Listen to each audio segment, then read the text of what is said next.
Esta es la mirada olvidada durante mucho tiempo en la lucha contra la crisis climática, la de los pueblos indígenas del planeta. Algo parece estar cambiando en esta COP26.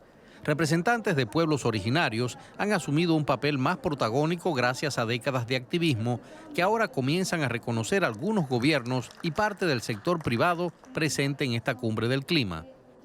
En Glasgow, los jefes de Estado y de Gobierno se han comprometido a destinar casi 20.000 millones de dólares para garantizar los derechos históricos sobre la tierra de los pueblos originarios y proteger su papel en la defensa de bosques y hábitats naturales. Una promesa que, sin embargo, indígenas latinoamericanos consideran insuficiente.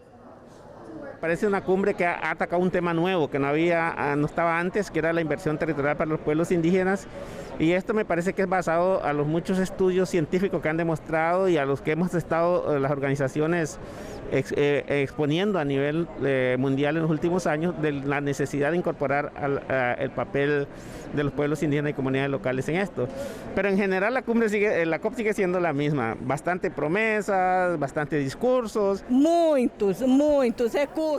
Muchos recursos aprobados y ejecutados por los gobiernos difícilmente llegan a las comunidades y a los pueblos indígenas.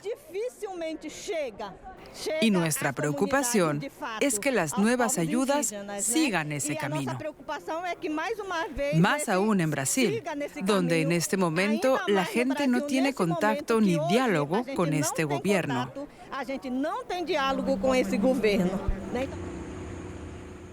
Más del 80% de la biodiversidad de la tierra está en manos de los pueblos indígenas.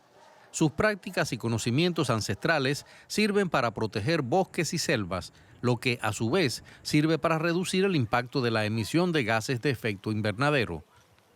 En el marco de la COP26, los gobiernos de Alemania, Noruega, Países Bajos, Reino Unido y Estados Unidos, junto a otras 19 entidades privadas, han prometido 1.700 millones de dólares adicionales para comunidades indígenas en su esfuerzo por proteger los bosques tropicales.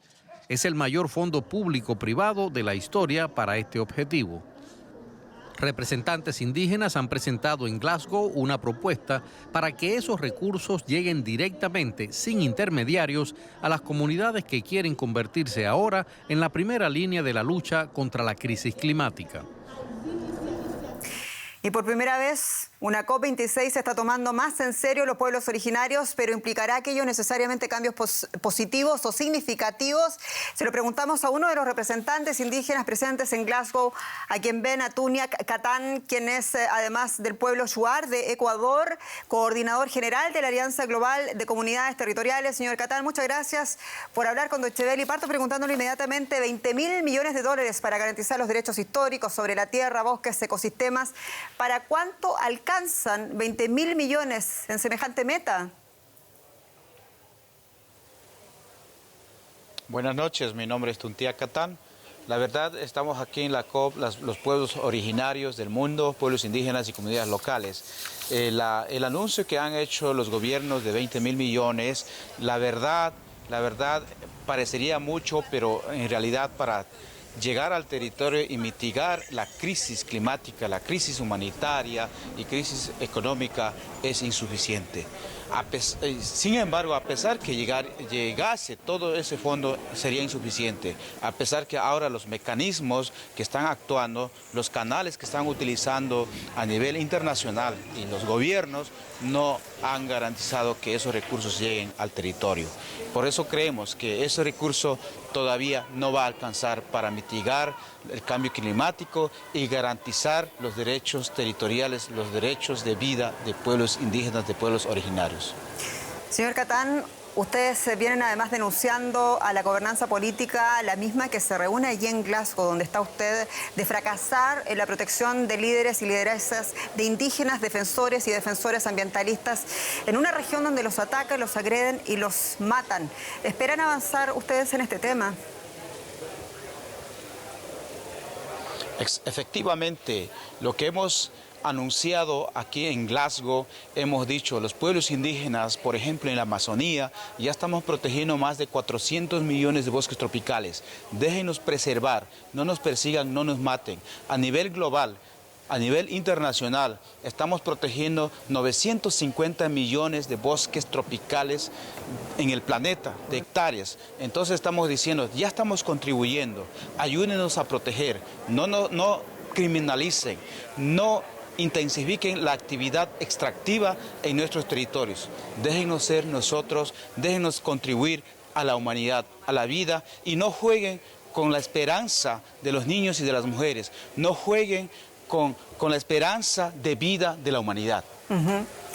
Y por último, veíamos en nuestro informe también una representante de los pueblos originarios de Brasil denunciando la imposible lucha para ellos ante el gobierno de Jair Bolsonaro. ¿Cómo es para ustedes ante el gobierno de Guillermo Lasso? Efectivamente, empezando desde Brasil, las mujeres y pueblos indígenas de Brasil lo que están demandando es la demarcación ya de sus territorios. No quieren vivir en espacios reducidos, sino quieren ser ellos como pueblos originarios.